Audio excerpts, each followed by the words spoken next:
সবাই তো চিনো আমাকে নাকি? আমি একদিক দিয়ে একটু দুর্ভাগা, কারণ তোমাদের সাথে আমি কোনো লাইভে ক্লাস নিতে পারি না। তো ট্রেন অনেক আগে ছাড়ছিল, কিন্তু আমি যুক্ত হইতে একটু ট্রেনে উঠতে একটু দেরি করে ফেলছি আর কি। তো যাই হোক, একটু পরিচিতি ছিল, হয়তো চিনো আমাকে নাকি? আচ্ছা, তোমাদের কি বলবো, তোমরা এখন অনেক উপরে, তোমরা এখন স্টার। আবার যে কথাটা বললো, তোমাদের এখন পটেনশিয়ালিটি অনেক বেশি, ফিজিক্সের ভাষায় বললে পটেনশিয়ালিটি অনেক বেশি, অনেক হাই। এই কারণে তোমাদের দায়িত্বটাও বেশি। তোমরা তোমরা দুইটা জায়গায় আজীবন দায়বদ্ধ থাকবা, এই জিনিসটা সবসময় মাথায় রাখবা। একটা হচ্ছে নিজের পরিবারের কাছে দায়বদ্ধ থাকবা, আর একটা হচ্ছে নিজের দেশের কাছে দায়বদ্ধ থাকবা। তোমরা একটা জিনিস জানো না, দেশ আমাদের ফ্রিতে এমন একটা জিনিস দেয় যেটা আসলে অমূল্য, সেটা হচ্ছে নাগরিকত্ব। এটা ছাড়া তুমি কোথাও, এই পৃথিবীর কোথাও তুমি এটা ছাড়া টিকতে পারবা না। তোমার একটা নাগরিকত্ব লাগবে, সেটা তোমাকে দেশ ফ্রিতে দেয়।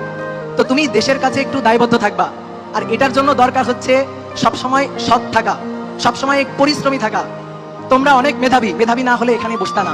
তোমাদের সাথে তোমাদের অনেক ফ্রেন্ড, অনেক বন্ধু, তারা দেখো এখানে কিন্তু সবাই আসতে পারে নাই, তোমরা আসতে পারছো। তার মানে কি তোমরা আলাদা, তোমরা তাদের চেয়ে হয়তো একটু বেশি পরিশ্রম করছো, তার কারণে তোমরা আজকে এখানে এসে বসতে পারছো। এই পরিশ্রমের তুমি ফলটা আজকে পাচ্ছ। অনেকে ধরো পরিশ্রম করছো, ফল পাও নাই, তুমি ফলটা পাবা। কখনো ফল সাথে সাথে, কাজের সাথে সাথে পাওয়া যায়, কিন্তু কখনো ফল পাইতে একটু দেরি হয়।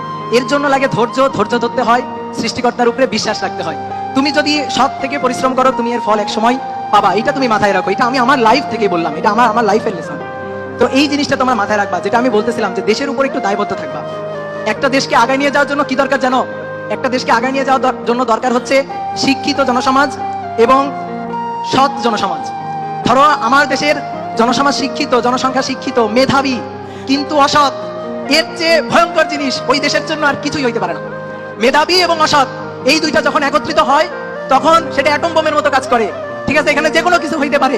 তুমি সবসময় তাদেরকে ভয় পাবা, মেধাবী এবং অসৎ। এর চেয়ে ভয়ঙ্কর, ধরো যে মেধাবী না কিন্তু একটু অসৎ, তার কাছ থেকে তোমার ভয় পাওয়ার কিছু নাই। সে তোমার মারাত্মক বড় ক্ষতি করতে পারবে না। কিন্তু মেধাবী এবং অসৎ, ঠিক আছে, খারাপ, এর চেয়ে ভয়ঙ্কর জিনিস কিছু হইতে পারে না। তো তোমরা মেধাবী, এবার মেধাবী এটা পরীক্ষিত, তোমরা না হলে এখানে বসতে না। এবার সৎ থাকার চেষ্টা করবা জীবনের প্রতিটা পদক্ষেপে। তোমরা সামনে একটা ক্যাম্পাসে যাবা, সেই ক্যাম্পাসে গিয়ে এমন কিছু করবা না যার জন্য তোমার এই যে পরিশ্রমের যে তুমি ফলটা পাইছো, তোমার পরিবারটা পাইছে, সেই পরিশ্রমের ফল যেন সাথে সাথে ধূলিসাৎ হয়ে যায়, এরকম কোনো কিছু করবা না। সবসময় একটা স্টেপ হাঁটার আগে, একটা পা সবসময় সামনে ফেলার আগে, এই যে পাটা ফেলতেছো একটু হিসাব নিকাশ করে ফেলবা। এই জন্য আমি বলি, নিজের দায়িত্ব এখন নিজে নিয়ে নিতে হবে। তোমার দায়িত্ব, তুমি যখন ক্যাম্পাসে যাবা, মা বাবা তোমার সাথে থাকবে না, তোমার প্রাইভেট টিউটর তোমাকে সবসময় গাইড করার জন্য থাকবে না। আমরা তখন অনলাইনেও এরকম পড়াইতে পারবো না। তখন পুরা নিজের দায়িত্ব এই নিজের দায়িত্বটা যত দ্রুত নিজে নিতে পারবা, নিজে সিদ্ধান্ত নিতে পারবা এবং সঠিক সিদ্ধান্ত নিতে পারবা, তত মনে করো যে তাড়াতাড়ি তুমি মনে করো যে দেশের জন্য একটা সম্পদ হয়ে উঠবা। বুঝতে পারছো? তাহলে সবসময় সৎ থাকার চেষ্টা করবা। মেধাবী এবং সৎ, এই দুইটা জিনিস, এই দুইটা কথা, এই দুইটা যদি একত্রিত হয়, তাহলে সেটা হচ্ছে দেশের জন্য একটা অ্যাসেট। আমরা অনেক সময় কি করি, নিজেদের দেশটাকে মানে হয়তো হতাশায় বা ক্ষোভে আমরা অনেক সময় বলি যে ওই দেশটা এত উন্নত, আমাদের দেশটা কেন আগায় না। তো তার একটা কারণ হচ্ছে এই যে এই দুইটা জিনিস একত্রিত হয় না। তোমরা সামনে দেশটাকে লিড করবা, বুঝছো?